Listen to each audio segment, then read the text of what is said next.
Moments of quiet, solitude, and inner reflection. But not here at the moment. Hello, everyone. How are you doing? So good to see everyone as he tears up his studio up here. Anyway, so wow, a lot of people here. How are you doing? May I just say, all of you are looking wonderfully. Beautiful, beautiful, beautiful. And, this is the place for free thinkers, and all free thinkers are welcome. So, welcome everyone. Hello, all the moderators. Man, y'all are just doing a fantastic job. Hey, Casey, good to see you. Lori and Merritt, good to see you. And Big Al and David, Twisted Isby, love it. Hello, Susie Q, and hello, Lois. How are you, my dear? Wow. Hey, Nick, how you doing? Far out. Good to see you. So, hello, Gary. Good to see you. Peace. Regina, hello. KT, hello. And welcome, everybody. Hey, thanks. It's an honor to be amongst such, how shall we say, esteemed souls. Great thinkers are here among us, and this is what makes the community fun. You got a different flavor on every corner. I like that. So, hey, happy birthday to everyone who's had one. Hey, congratulations, one more year. And anniversaries, same way, marriage, whatever. Just hope there'll be a good one. Friday, we got Queen of Quartz coming on, Karen. It's going to be a great delight in discussion. And yesterday here, 3% humidity. Wow. I mean, folks, that's that's about as dry as you can get. You find yourself consuming great quantities of liquids. But in any case, and we're expecting abundant snow here tomorrow. I think up to 4 inches of snow. Go figure. And it's supposed to be 80. So, yeah. But speaking of that, by the way, folks, let me just invoke favor on everybody. Nothing missing, nothing broken. Oh, wait a minute. I can't do that. I have to get it pulled up first. So just talk amongst yourself. Well, Jack, well, thank you. Thank you. That's very kind of you. So today, this is what happens when you're trying to drive the bus and look out the window at the same time behind you. All right. So this was about an hour ago, not a cloud in the sky except for the cloud there. So what we've had returned, they've been absent for a couple of years, and now they're showing back up big time. There you go. You can see the rainbow clouds again. I call them the neon clouds. They're pastel in color.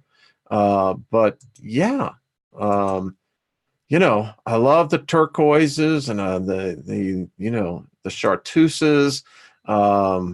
And it's just an interesting effect of something going on in the old atmosphere. But you have to admit it's quite beautiful. So it's starting early, and I think that this winter should be quite colorful. There you go again.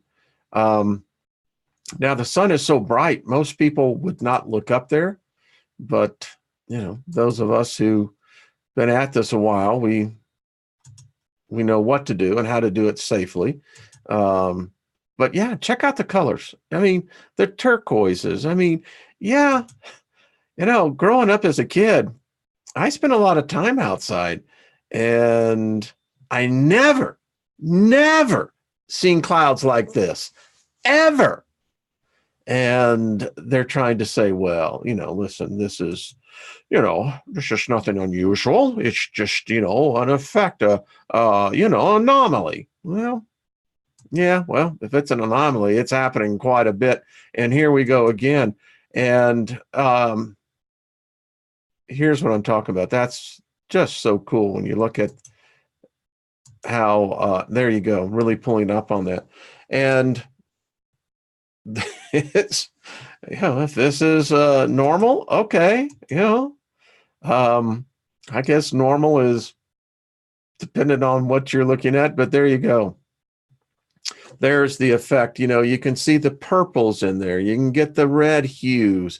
You definitely get the greens, and it's like white doesn't quite, it's not, clouds are supposed to be white, right? That's what we see them, or, depending on the storm, whatever, but yeah, quite pretty.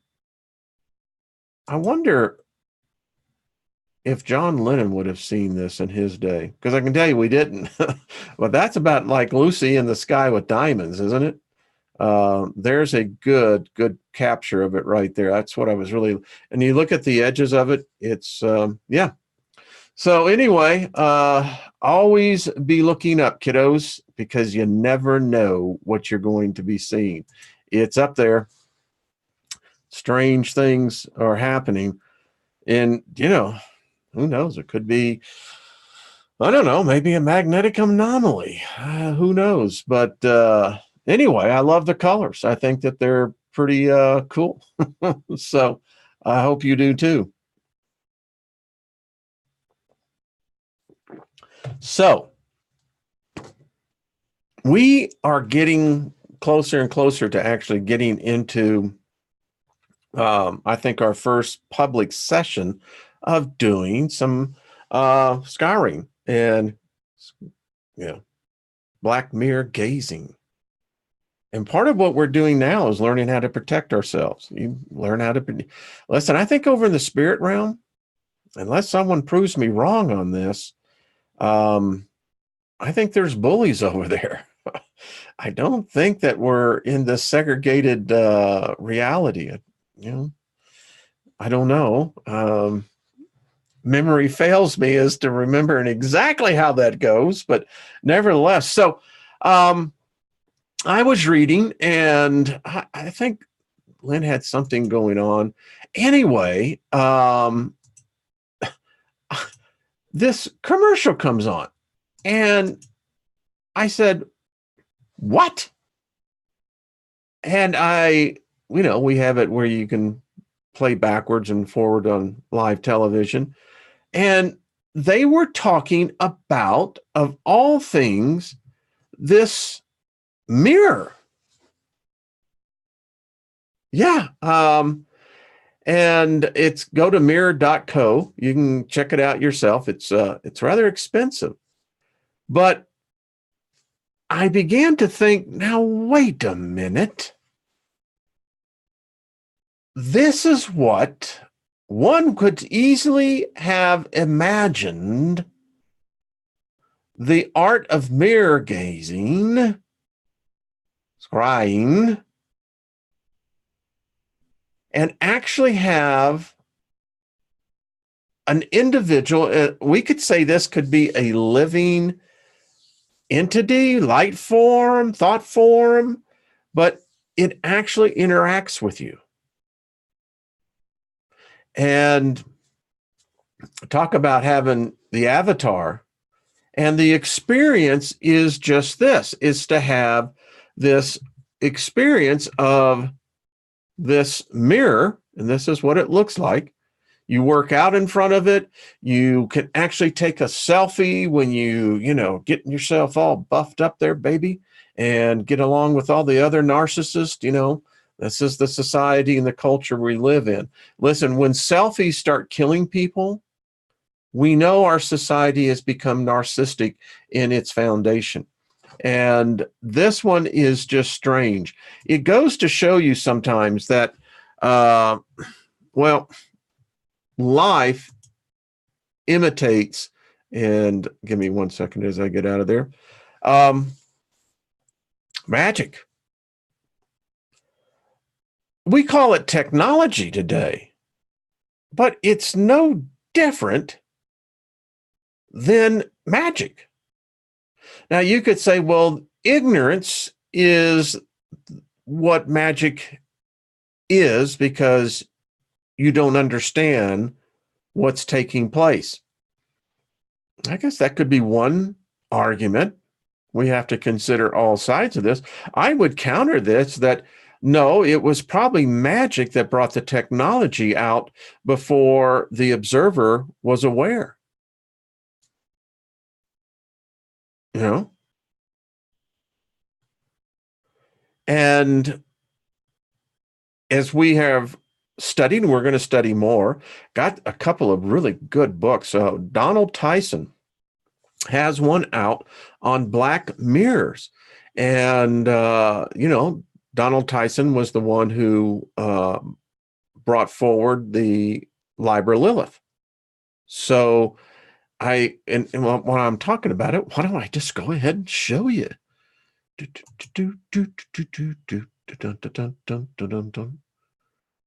not the one I want to show you. Give me a second. There's two PDFs that I have pulled up. That one would work just fine. Thank you very much.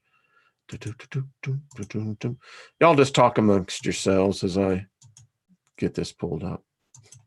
All right, so how to make and use a magic mirror, psychic windows into new worlds. Folks, I think we may even kind of go through this one. It's not a long book, or I may just do the components on it and break it down. It's very fascinating where he really goes with this, and I'm just going to scroll. Gives one of the best history and legends on mirror gazing, scrying. It's fascinating. There's something to this. There is, without a doubt. And like I said, I'll probably just do this in a PowerPoint, breaking down some of the finer points to this. But he really gets into this, and I want to show you the role of the moon. Critical. I mean, I read stuff in here that I hadn't read anywhere else. Literally. We cover a lot of material, going to continue. But the goddess, we're going to have to do a whole, I think, series on the goddess. We talked about Lilith, but I think if we expand out the true role that is absent in our culture today, our collective consciousness, the collective intelligence, what humanity is devoid of is the feminine. They've hijacked it and tried to interject some kind of off balance ideology. But that's the problem. It's off balance, and it has no foundation other than man perceived. But the role of the goddess, I mean, it's one of the things that I appreciate about Wiccan, is that the goddess is brought forward. I dare say that if the world religions were to begin to acknowledge the goddess publicly, I wonder how long it would take before the goddess actually shows up. Just a thought. In any case, this is one of the things I wanted to show you. The lunar correspondences.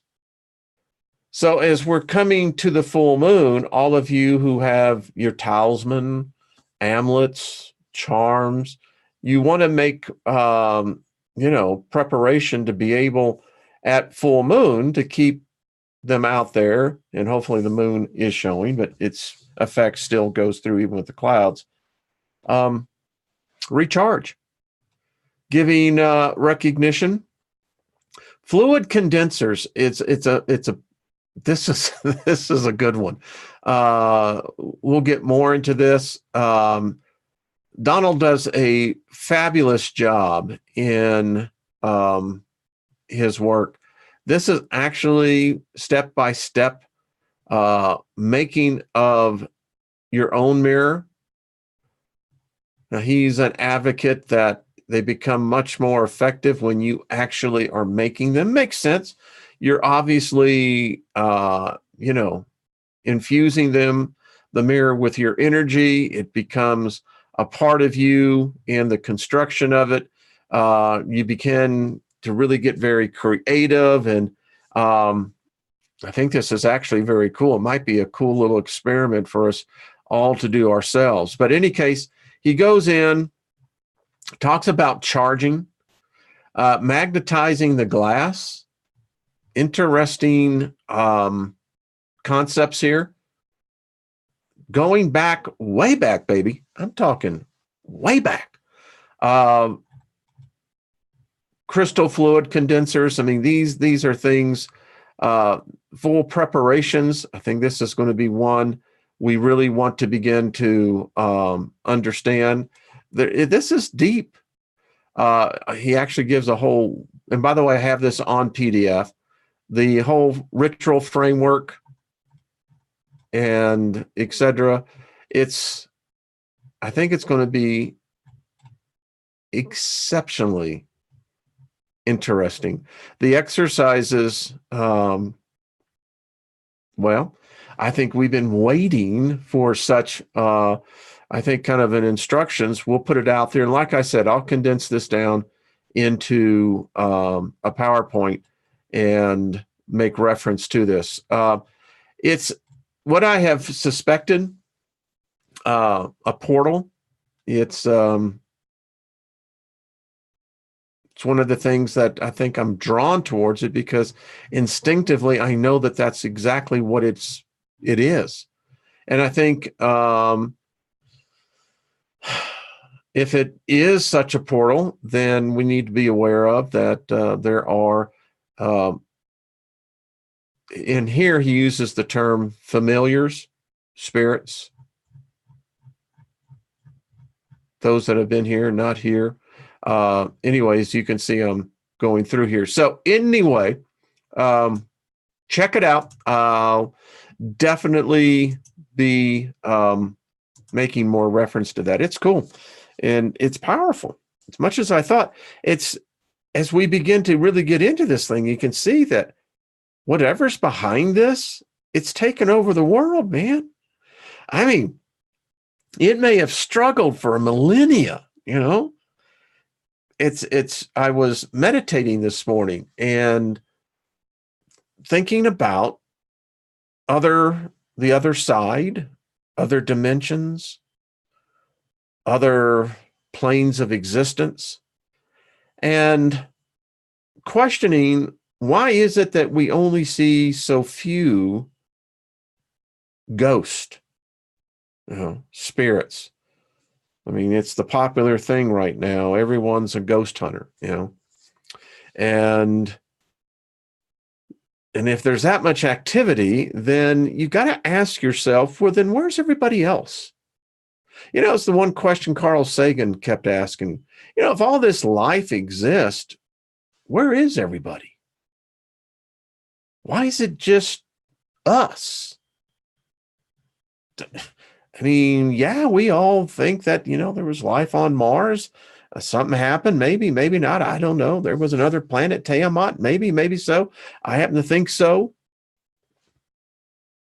But it's still just us, baby.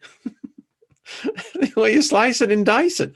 And I began to wonder, all right, the physical realm here has distinct laws that it operates under.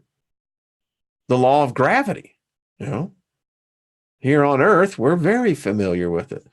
But when we transcend, and I thought Trina and I yesterday that, the term, if we replace death with this transitioning, so when the transitioning is complete, I can't believe that the next realm has the same laws here. There. I don't think so. I think that there's a whole different set of laws.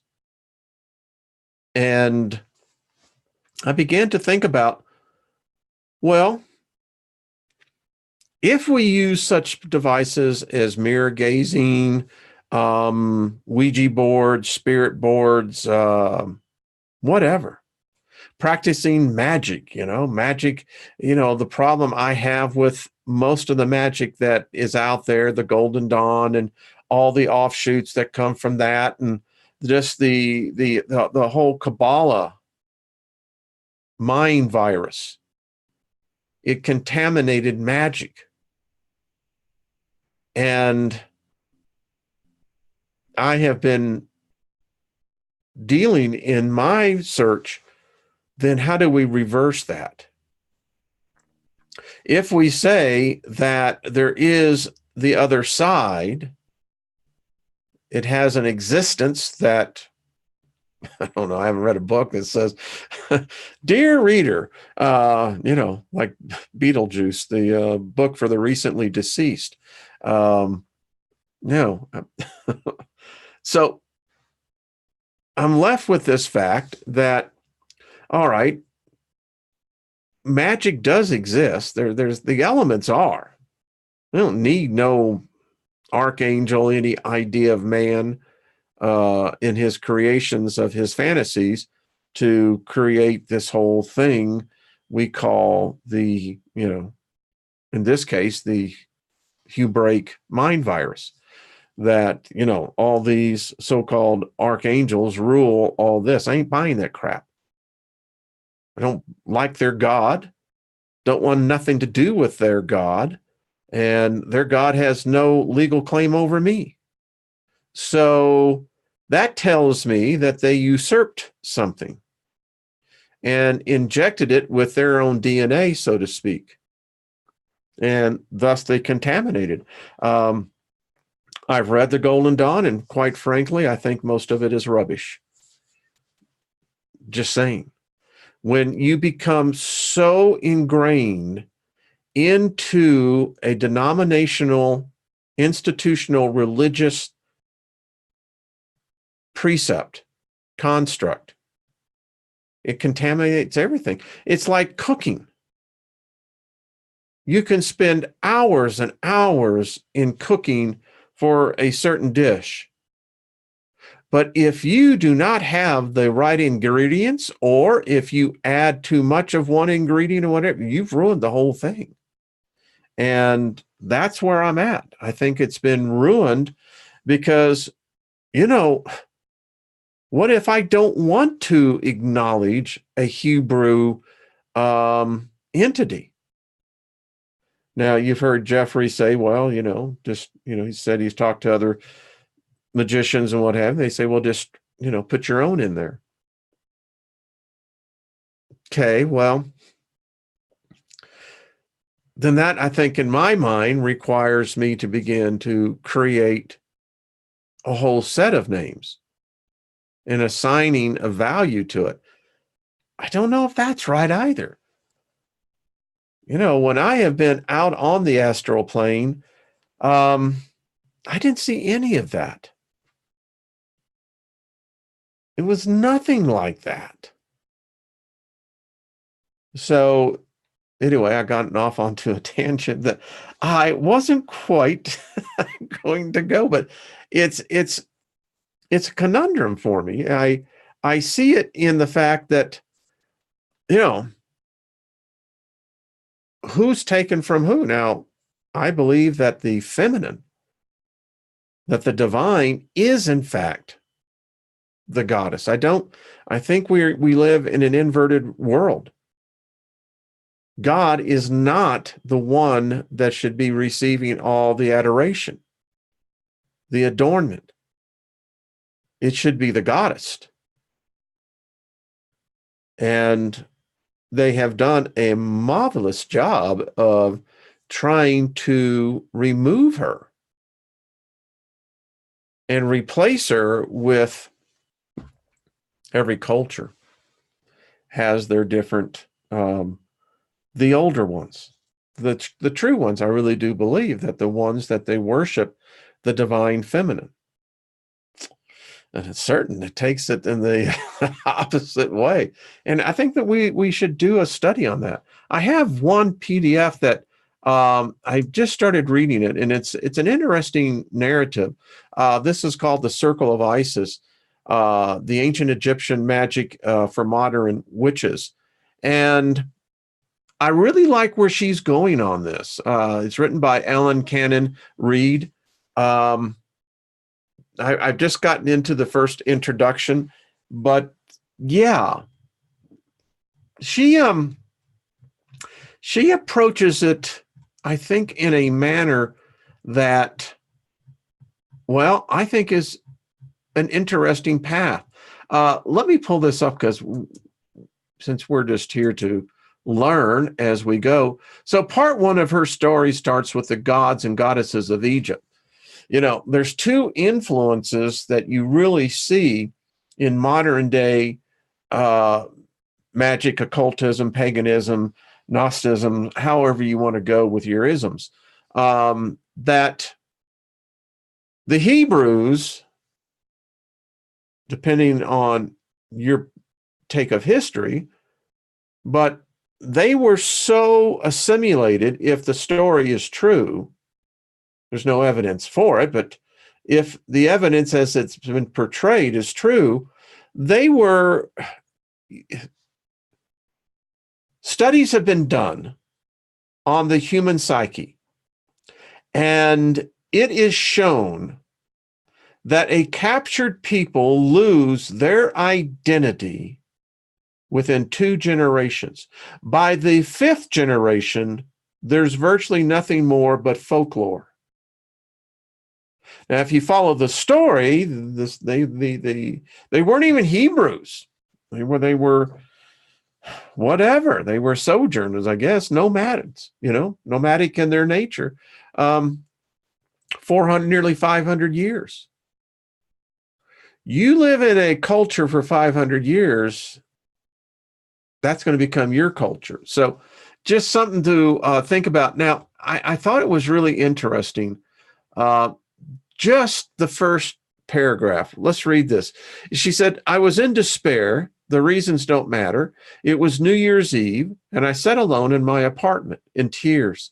All I saw before me in the year to come was pain and loneliness. But then a thought wandered into my head. I had read somewhere, I still don't remember where, that Isis never turned away from those who called upon her for reasons having to do with love. I had always been drawn to her on some level. I remember physically turning my body as if turning away from the past and calling to her. It was a simple prayer, a cry of, Lady, please help me. How do I explain it? How do I tell you what happened? I have searched for the words and can find only this. She was there. Oh, not for the eyes to see or the hands to touch, but for the heart to know she was there, she loved me, and I loved her. She went on to say, on the night, December 31st, 1974, my life changed. For the magnitude of the moment, that phrase sounds too weak. I found my path. I found my direction. I knew where I was supposed to be. Tell you what, now you can't help but not know that that would be an experience. We all search for that. I'm finding mine. I hope you're finding yours. There is a reason. There is an intelligence that's beyond our comprehension. And I just don't think energy is just wasted haphazardly. I just don't see the universe in any way being tied to that. So if you need that, just if you want that, I'll be more than happy to send it to you. Just email me. I know there's a person, Michelle B, who's been trying to reach me. I don't go on Facebook, folks. I just don't. And so if you send me messages through Facebook or friend request, it's not that I'm ignoring you. I just don't go on there. I have a profile on there and I've been lazy. I just haven't deleted it. I will, but anyway, so I leave my email address down in the description box. So anyway, there we go. Just seeing what's going on in the chat room. I mean, it's really kind of interesting that it's so alienated, the concept of a female God. Try it the next time the Jehovah's Witness or whatever group is, canvassing your neighborhood. Let them tell you their story and then go, well, where's mama? I ain't seen no daddy making no baby. Well, where's mama? That's the problem. And the cockamamie story you have here is that, well, in the current tradition is that, well, the name can be both male and female. Well, then you're talking about a worm. I mean, you're talking something that's asexual. I mean, listen, you got to face the facts, guys. Talking about all the world religions that are all male, patriarchal in their presentation. You guys got it all wrong. No dude got out there and created anything. Anyway, it's just my take. The following commentary was my own. So, I hope I didn't offend you, but if I did, well, cheers, Won't be the first time. All right, let's finish up on where we were reading in our Kindle, because I'm fascinated with this. Well, let's just go.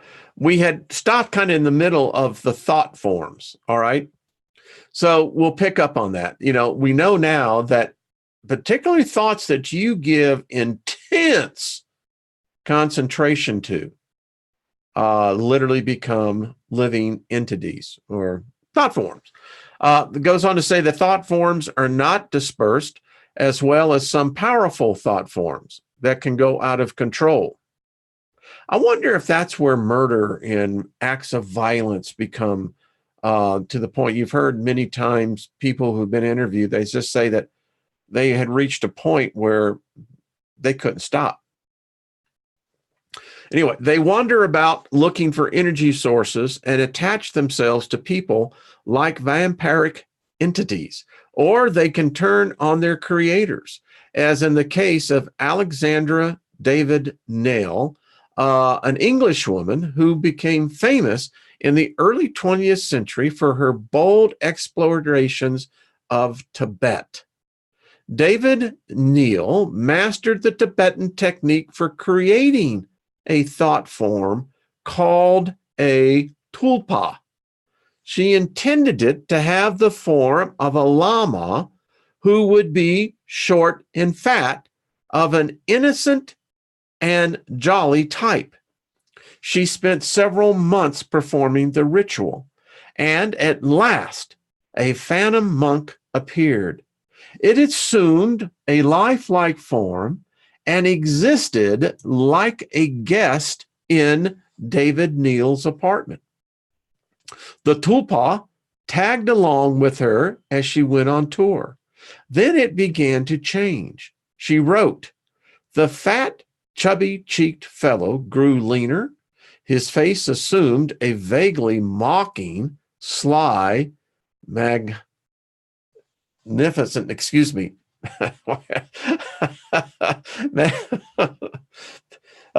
look, menacing look." That's so funny. Two thoughts going on at the same time. "He became more troublesome and bold. In brief, he escaped my control. The tulpa began touching her, rubbing up against her. Others began to see him, but he did not respond to anyone's conversation." That is a bummer. I mean, the thought, there is an experience I will share with you that this actually invoked. Anyway, David Neal attempted to dissolve the tulpa, but it had gained so much power that it resisted her efforts. It took her 6 months to eliminate him. The entire episode upset her, and she termed it very bad luck. Dion Fortune has also had unhappy episodes. We got her book we're going to look at with a thought form she created herself, a menacing wolf form that arose out of her own internalized anger and resentment against someone who had tried to do her harm. The wolf thought form appeared in her bedroom at night, and she knew immediately that it might go beyond her control unless she took swift action. After consulting one of her magical superiors, she reabsorbed the energy and released her desire for revenge. The experience was a valuable lesson in how we can affect ourselves through our own negativity. I just throw this out here. I wonder how much of this that all of us have done, not even knowing it. Now, I learned years, decades ago, that anger, resentment, bitterness, all of that, that'll suck you dry, man. It's where, a lot of the ailments of the bones come into. But this is a very valuable lesson we're learning here. This is very good stuff. All right, I continue. One of the severest self-generated thought form psychic attacks on record is the Thornton Heath poltergeist case in England in 1938. It was labeled a poltergeist case because of the outbreak of poltergeist phenomena that first attracted the attention of investigators and the media. The case was documented by Nandor Fondor, a respected physical researcher. What a name. The focal point was Pat Forbes, who lived with her husband in Thornton Heath. The poltergeist activity started suddenly. Objects flew about the house, dropped from the ceiling, and materialized in thin air. Glasses shattered. Pungent smells of violence and rotting flesh permeated the air. The phenomena escalated in frequency and strangeness until Mrs. Forbes reported the horror of being visited and attacked by an invisible vampire at night. Holy crap! She reported an unpleasant weight like a cold human body pressing upon her in bed. In the morning, she awakened feeling limp and drained. There were tiny puncture marks on her neck. Fodor said her experiences read like a page from Bram Stoker's Dracula. No kidding. After a lengthy investigation, Fodor discovered that Mrs. Forbes had experienced a traumatic childhood involving rape, severe illness, and psychic experiences of hauntings by ghosts. In her 20s, she suffered from hysterical blindness, coma, a debilitating kidney ailment, breast cancer, and alienation from her husband at times. She expressed a bizarre attraction to graveyards. All these things had been repressed. Fodor did not label the invisible vampire as a thought form, but the characteristics of the case have the hallmarks of one that is generated and projected from within. Unfortunately, he was not allowed to conclude his investigation and see Mrs. Forbes to a resolution. His diagnosis of the case as a sexual neurosis outraged the Council of the International Institute of Psychophysical Research. Man, I'm having a difficult day today. I apologize. It's dry in the air. That's all I can say.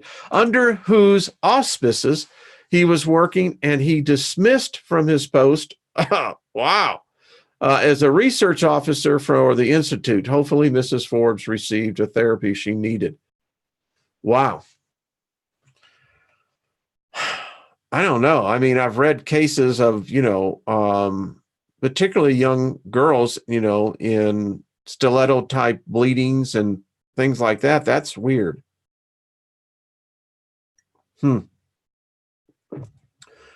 Earthbound spirits. Some people do not make a transition to the afterlife. Interesting. Upon death, but remained earthbound in a twilight in which they are neither here nor there.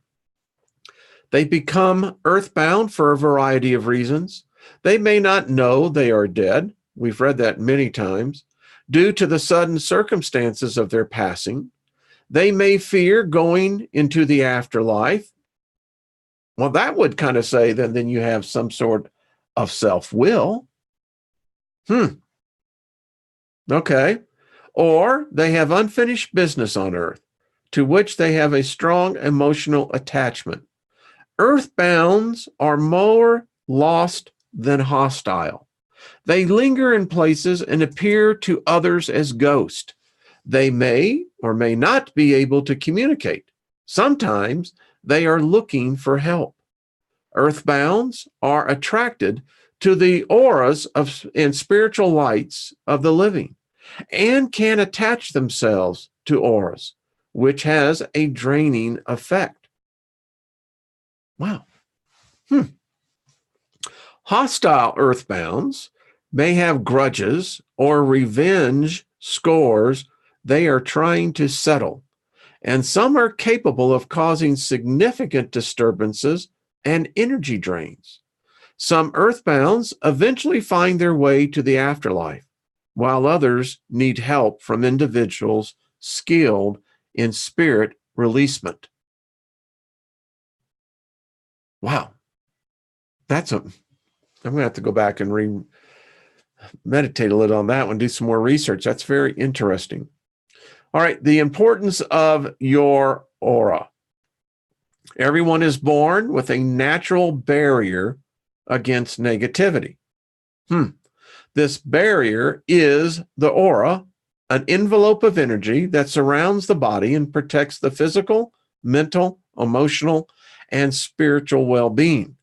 The aura is composed of the vital universal life force of the cosmos that emits from the source of all being. The universal life force is called by various names, including what we know is chi and prana. When the aura is strong and healthy, it provides an effective natural barrier against unwanted forces and energies. It is like your body's immune system that automatically repels any invaders. The aura can be weakened by illness, drug and alcohol abuse, chronic depression, and negative emotions and stress. It can also be weakened by prolonged exposure to negative energy and psychic attack. And in addition, a small number of people have auras that are susceptible to outside influences. For example, empathic people who easily absorb the emotions and thoughts of others may have such conditions.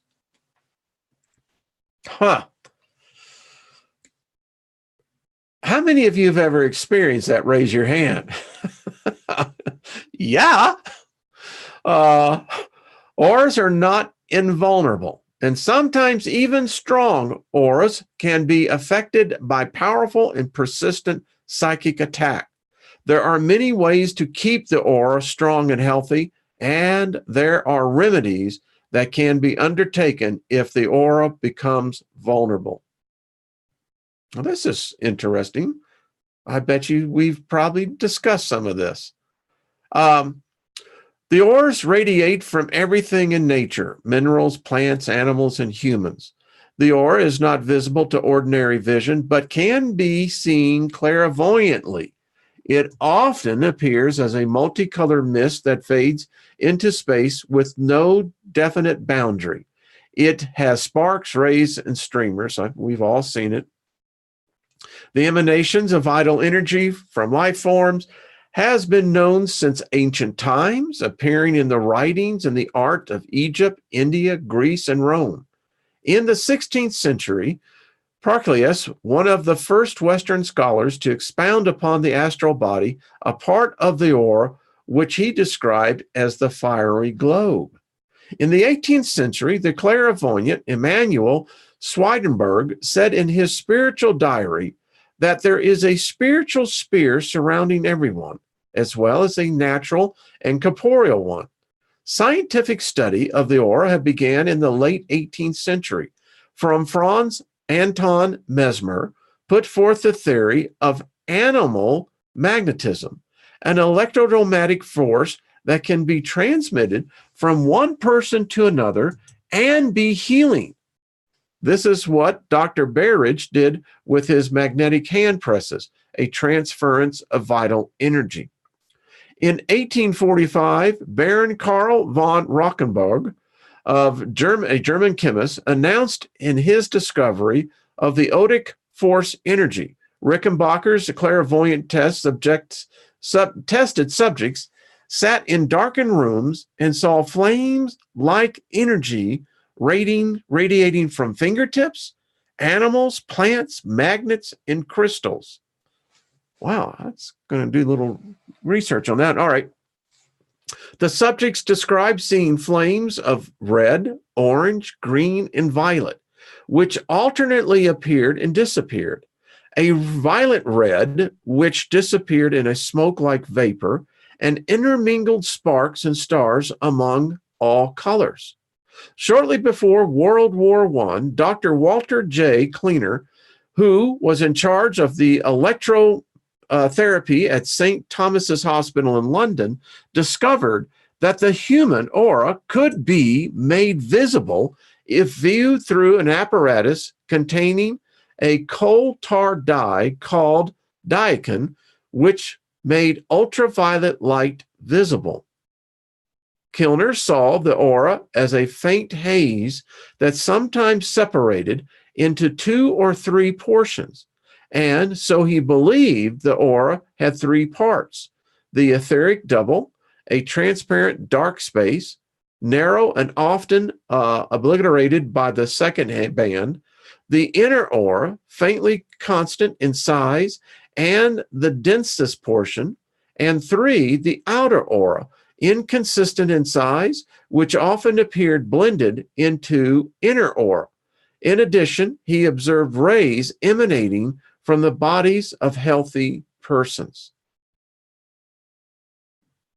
Can we say spark of divinity? Kleiner noticed that the aura reflected a person's state of health. Imagine if we could have these in doctors' offices. And by 1919, he formulated a method of uric diagnosis of illness. In some cases, the aura is affected only locally where disease is located, while in other illnesses, the entire aura is affected. It appears out of shape, granulated, striated, dense, or cloudy in the affected areas. As the patient recovers, so does the aura. Kleiner also noticed that weak, depleted auras suck off the energy of healthy, vigorous ones around them. In psychic attacks or psychic vampirism, energy can be sucked off healthy auras as well. Clairvoyants see the aura as emanating from and interpenetrating the human body. Health and emotion shows in various colors, energy patterns or breaks, and clear and cloudy spots. Colors can fluctuate depending not only on health, but also on changes in mental and emotional activity. Spiritual practices refines and strengthens the aura. Ha! Who'd have thought?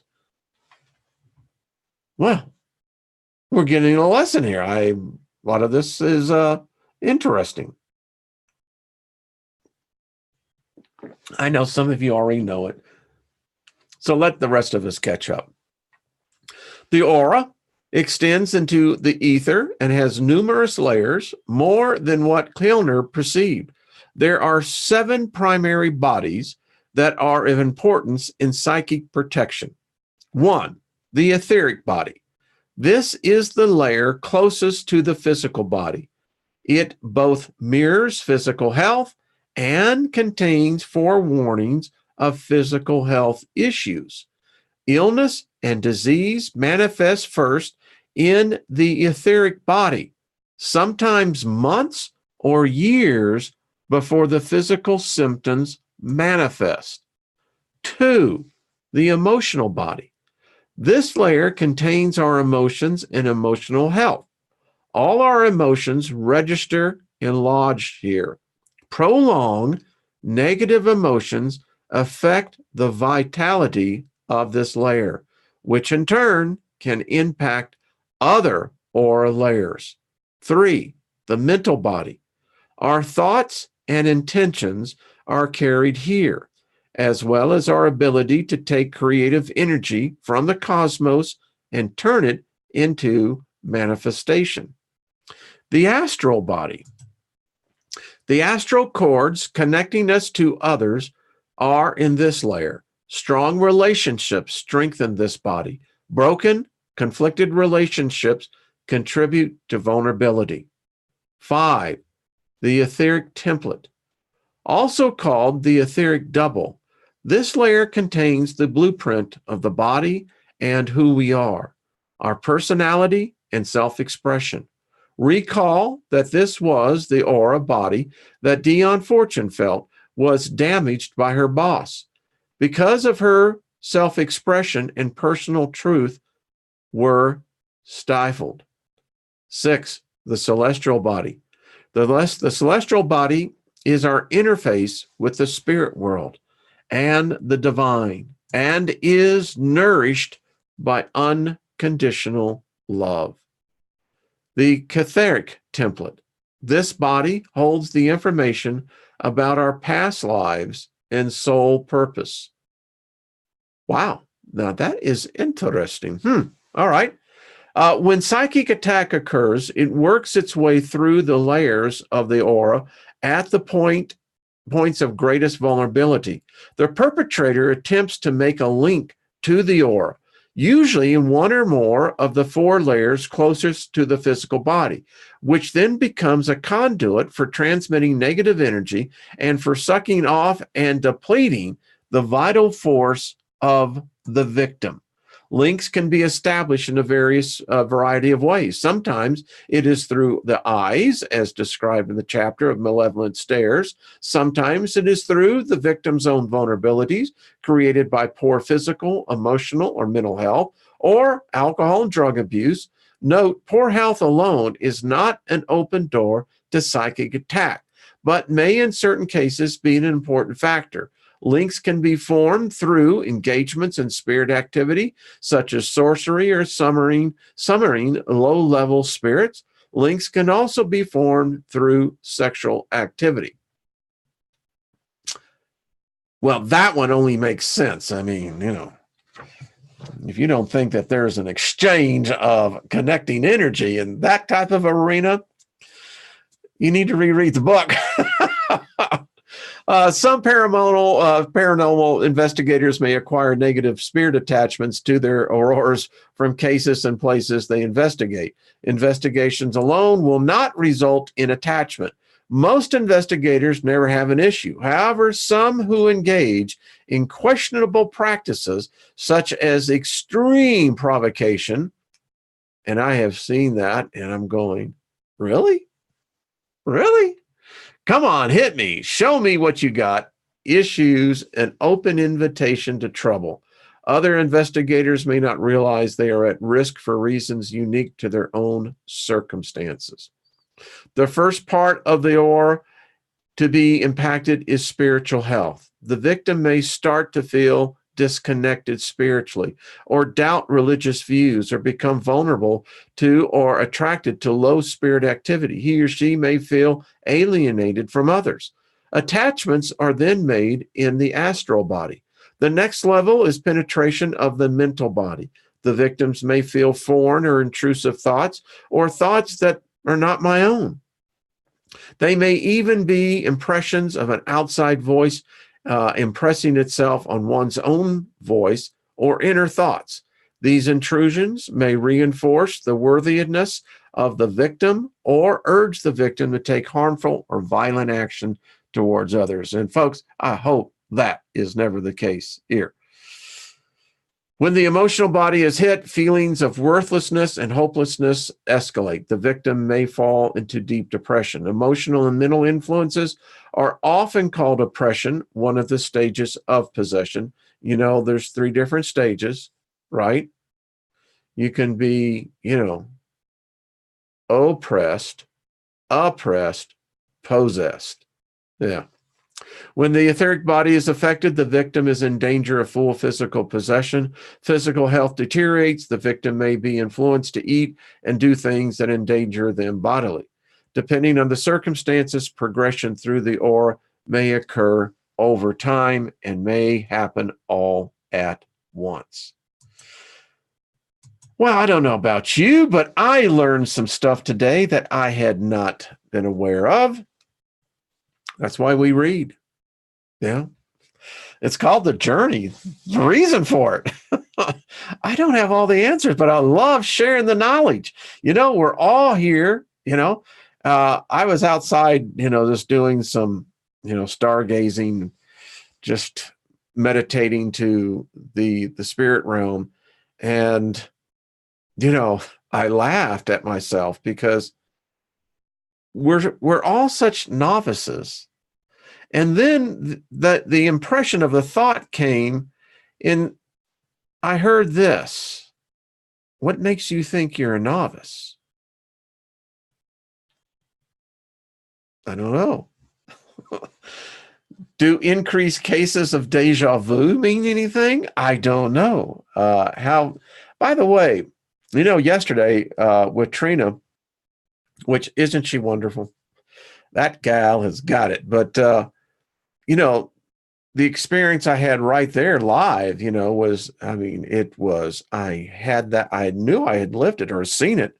And how many of you have been experiencing more and more moments of fluidity of deja vu? Seems to, I don't know.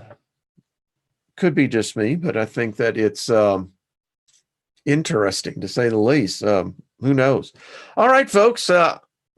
I'm still amazed by what I read. I'm going to go back. I wish I had that on PDF. I really do. It's on Kindle.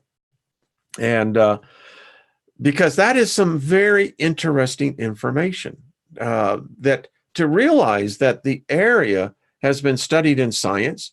Obviously, it's been railroaded to, the fringe point of view, but I cannot help in the modern day of error where we are looking for that bridge to immortality, the transhumanism of converting man into a bio machine.